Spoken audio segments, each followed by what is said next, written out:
Hi there. Are you an American or other first worlder with democracy privilege who's all of a sudden very, very concerned about the United States taking the oil of Venezuela?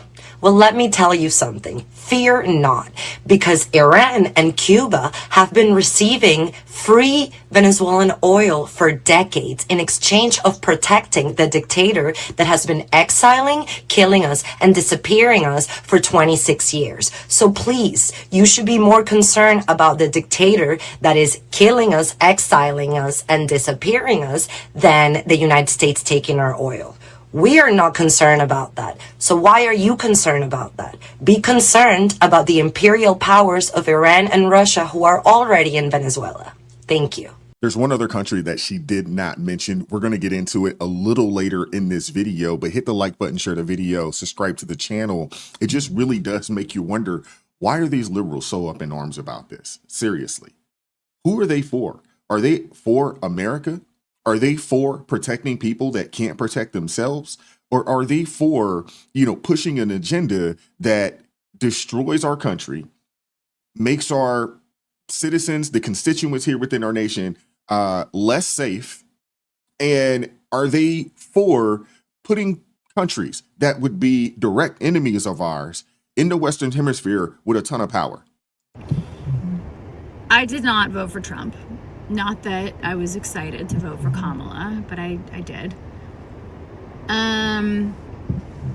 But what I have done is facilitate food, medicine, basic essentials for children in Venezuela for over 10 years. I have developed close relationships with families there, with mothers there who have watched their children die because you cannot imagine the conditions in Venezuela. You cannot imagine parents unable to get the basic essentials for their children.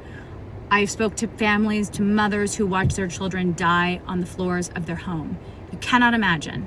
I've been posting about Maduro and the state of Venezuela for a very long time, over 10 years.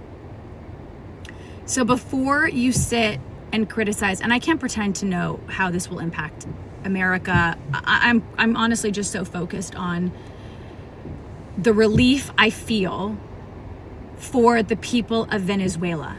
So before you want to politicize this and make this a Trump thing, look into the conditions and the quality of life for how people have been surviving and living in Venezuela.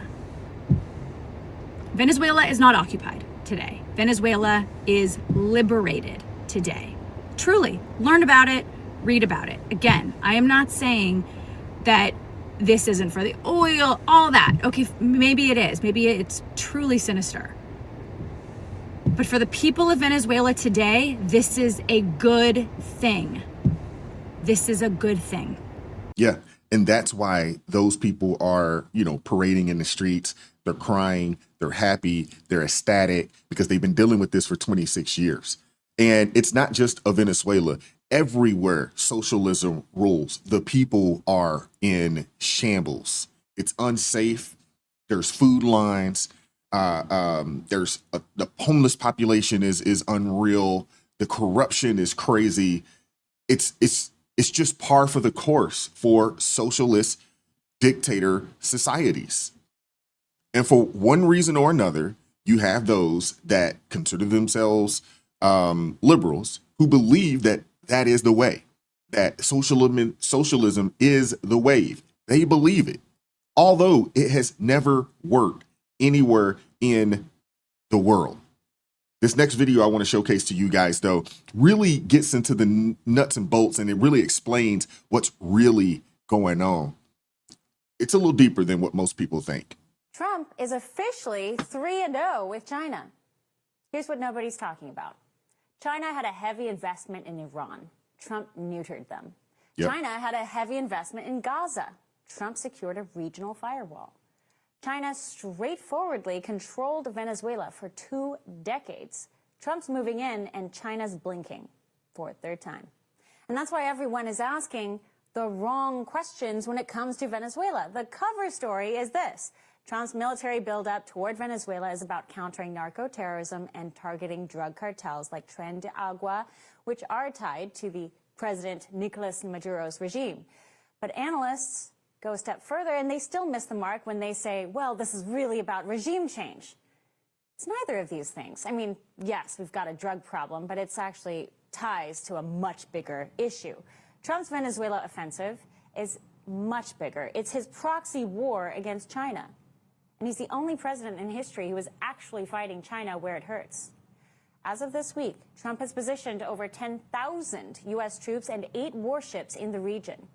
We have helicopters and Reaper drones taking out narco boats. We have F-35s, and Venezuela has scrambled their jets. And this week, Trump has authorized the CIA to carry out lethal operations in Venezuela. We'll dive into that one a little deeper in the next segment. All this to ostensibly go after drug boats and fight narco-terrorism. Yet everyone is taking this at face value. Listen. Why not have the Coast Guard stop them, which it is empowered by law to do? So Trump answers the question as asked. Because we've been doing that for 30 years, and it has been totally ineffective. Even the ostensibly right-leaning National Review gets it wrong by musing that this is all about regime change. Here's why this whole Venezuela offensive is really about China, and this is a shadow war against Beijing. The first in history that looks like it will actually work. You see, attacking Maduro is attacking Xi Jinping. To think that Maduro is some independent agent is naive and foolish. Why is Venezuela basically China? Well, follow the money, the oil money. Again, remember what I said yesterday about why China is likely the biggest force behind the Gaza war and promoting Palestine and Hamas protests around the globe? Remember, it's about taking advantage of bad leadership that sits over cheap oil and cheap resources. China sweeps in, buys out the leadership, gets free gas, essentially. Venezuela is the poster boy of this predatory China oil game. Beijing is Venezuela's largest creditor by far. Venezuela is over $60 billion in debt to Beijing since 2007. How many of you guys knew that? It pays Beijing back in, you guessed it, oil. Venezuela is economically paralyzed by sanctions. The only country supporting Venezuela meaningfully is Beijing because they're the primary buyers. This forces Venezuela to sell their oil for next to nothing, meaning they'll forever be indebted to Beijing. That's the whole game. That's the way China plays.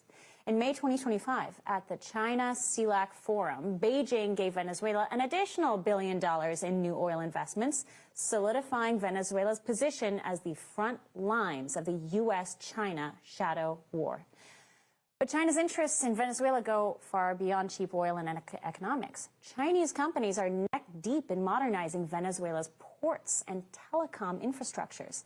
And as in all things related to Chinese companies, you're a fool to think the Chinese Communist Party does anything without making it a dual military-civilian use project. I'll say it again. China does not allow its companies to operate in the world unless it could also be used for their national security purposes. So don't be fooled when Trump is using all this force and manpower and CIA expertise in Venezuela. This is Trump taking the war to China. This is about protecting the United States. This is about maintaining our power in the Western Hemisphere. This is about not allowing China, the country who, let's just keep it a buck, is the biggest adversary to us in the world. This is about making sure that they do not have a base here in our hemisphere. This is what this is about. See, the previous administration showed themselves this week. They allowed this to happen. They allowed China to get this type of foothold, and they allowed them to do this. And that's why that whole BRICS situation popped up, and it really started to, get some legs and really started to move during the previous administration because they showed themselves as weak. And thankfully, we finally have somebody in office that's saying, you know what? We're putting our nation first, and we have to do everything that we can to make sure that we secure our way of life. Simple as that. Pat Bet David summed it up perfectly. how quickly we forget things. You know what we were complaining about from 2020 to 2024? We were complaining about how we had a president that was not anywhere. We couldn't find him. His own press secretary would say he doesn't run meetings before 9 a.m. and he's done by 5 o'clock. He would do one press conference maybe every 6 months if he was forced to do so. Everybody was talking trash about America. We were doing nothing. We were getting bullied. Wars were being started under our regime, under Biden. Ukraine war started. October 7th, Hamas, Israel, all this mess happened. And everybody was complaining about how much they did not like the president in America. Everybody. Then this other guy shows up. His name is Donald J. Trump. The guy's a complete opposite. He works 24/7. While people are celebrating on Christmas, he's quietly attacking the guy that says, come on, do something, I'm here. Maduro, who was acting tough. And you shouldn't do that to the leader of the free world. And America should have a backbone. As a voter, I want a strong leader. I want that. That's important to me. I feel safer. Then, New Year's, everybody's celebrating. He's up there 2 o'clock in the morning at Mar-a-Lago at 79, soon to be 80. You got 30-year-olds going to sleep at 10 o'clock at night, 11 o'clock at night. This guy's working. And then today he does a press conference after nobody was expecting it. They attack and they get Maduro. Then everybody is still complaining on the far left and the far right. Here's the reality of it. You know what I love about him the most? I love the fact that he could care less what you think. And he's just leading. And America is safer than ever before. Fewer drugs, fewer crimes, murder rate is down. Interest rates are gradually going lower. Inflation's going lower. We got work to do with affordability. Not everything is perfect, but thank God we have a strong leader in the White House. And trust me, half the people watching this, they're not going to like it. But this, but that, but Israel, but Qatar, but this, but nothing. We have a great president. And I'm happy he's in the White House. Yeah, and I'm with him there. It's one of those situations where you have to say, you know what? We need somebody in that position that it's going to put the country's safety first. Simple as that. And if he's making moves that is going to fortify the safety of our way of life in this country, it's going to put the American citizens first. The thought process is, hey, we want to leave a solid nation, to our children, our grandchildren. I want somebody in office that has that mindset. And I don't want someone hemming and hawing. I want someone that's going to be about business and go stand on it. Simple as that. And in order to be a good leader, unfortunately, you're not going to please everybody. You're not going to make everybody happy. You just got to lead. You got to do what you think is best for whatever it is, whatever establishment, organization, or country you're leading. So I appreciate it. I want to hear from you guys in the comment section. What are your thoughts? Hit the like button, share the video, subscribe to the channel, turn the notifications on to all so you never miss an upload. Consider joining the ARP family or buy your brother a coffee. Link in the description box below. And as always, keep God first, stay prayed up. We'll catch up with you all next time. God bless. Peace.